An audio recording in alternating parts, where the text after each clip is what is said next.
Hey everyone, I'm not even sure if I'm going to use this footage, but it's Monday. I wanted to be really candid about where I'm at today because, as you can see, I have no makeup on. I didn't plan to record anything today. I kind of am like of that mentality of like, I look like today. But the truth of the matter is that I still have days that I feel really, really, really down on myself. And I think it's important to share this because anyone who's embarking on entrepreneurship and choosing that as a label for themselves, and that really is a choice. Like, you have to decide, like, I am going to be an entrepreneur.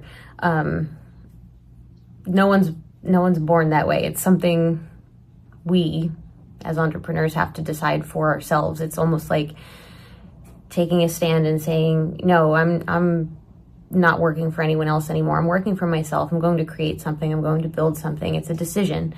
It's a choice. That doesn't make the journey easy. And the thing is, my career basically, like,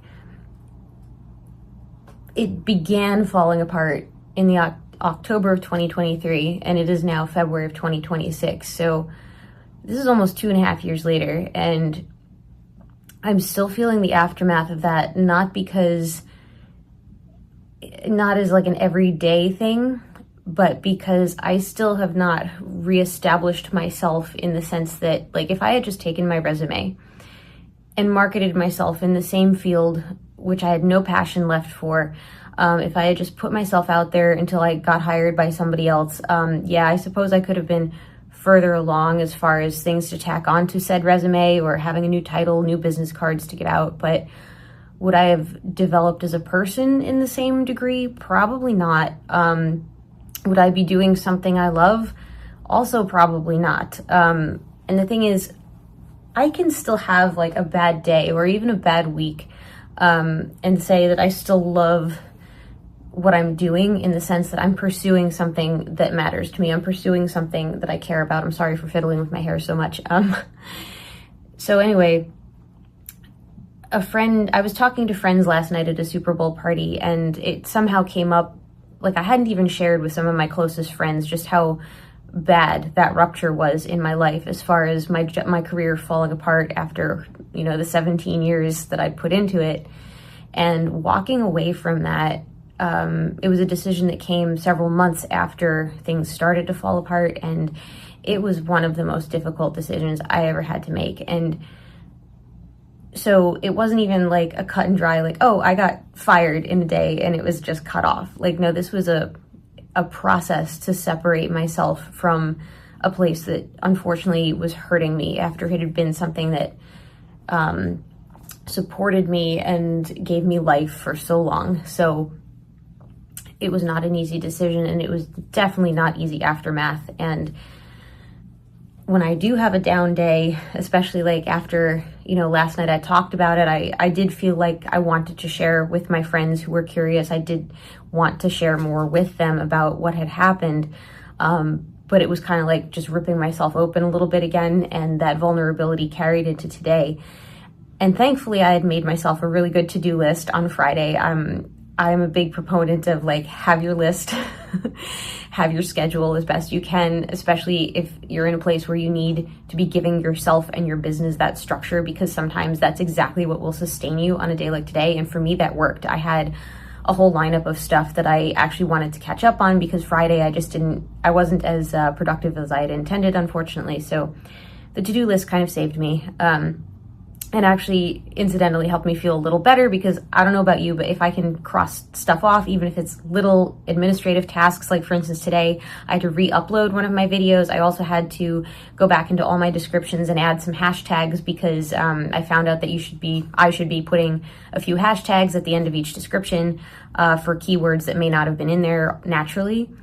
So anyway, I guess my point of this is I just want to share that not every day is a good day. I don't always show up at my own desk in full makeup ready to record. I do still have days where I get scared from the process of feeling like I'm at the bottom of this big mountain, the mountain being what I want to create and build as far as the business I want to have, my dream business. So So to be at that bottom and looking towards the summit, it's daunting. More often than not, it's daunting. And I'm just hoping that down the road, you know, I will be able to look back on a day like today in a video like this one and just say, wow, how far I've come. So on that token, I think it's important to share how I feel when I'm still at the base of this mountain. And I also want to add that after I left my job and I published my first book in 2024 and my second one in 2025, and I went to publishing conferences and I put myself out there, doing all that creative work and putting myself out there when I still felt so down and so lost and confused, because losing a career like that is a massive identity disruption.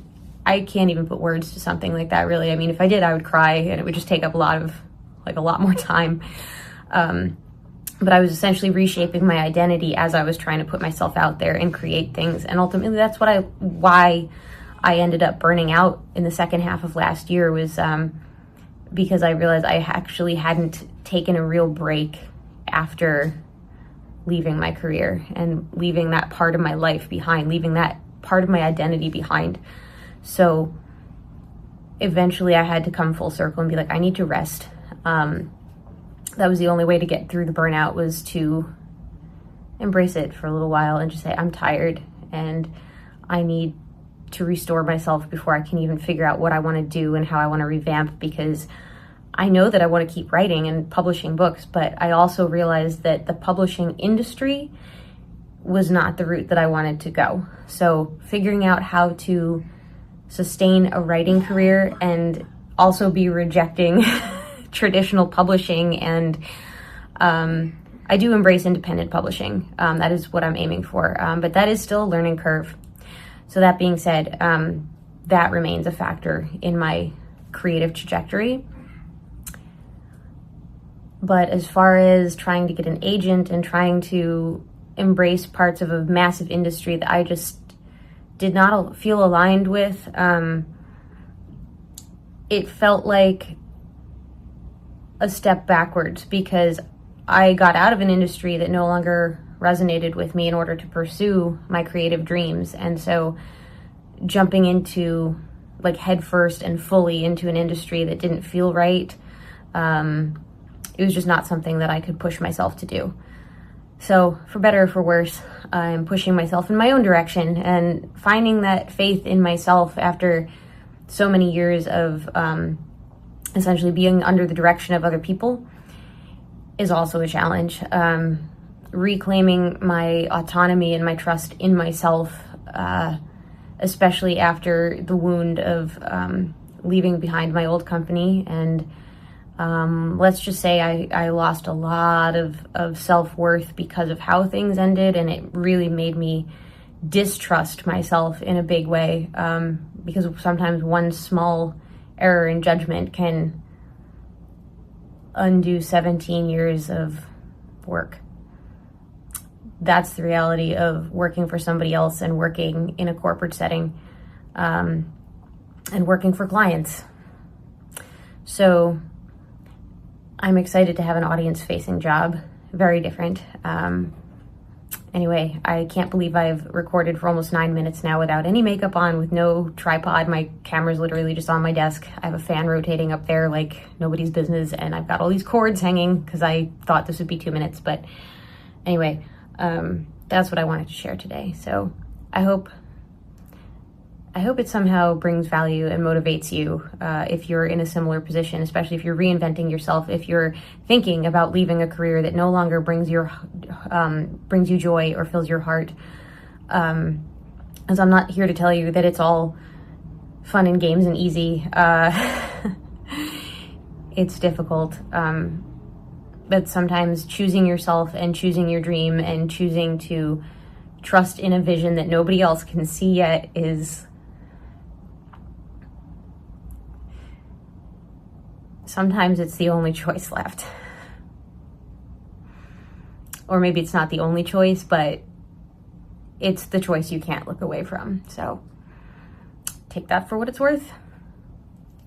I'll probably embed this in my weekly wins video or something. So goodbye for this segment, and I'll continue this with another one.